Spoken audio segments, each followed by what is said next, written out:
আমরা এখন বর্তমানে তুকলা ভ্যালিতে আছি। আমাদের ইমদাদুল এবং মানিরুল ইসলাম এবং কাউসার তিনজন মিলে বরফ ছুঁড়াছুড়ি করছে।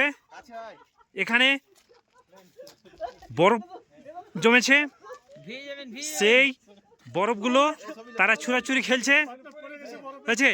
এবং ছুঁড়াছুড়ি করতে গিয়ে আমাদের আকমাল স্যার পড়ে গিয়েছে।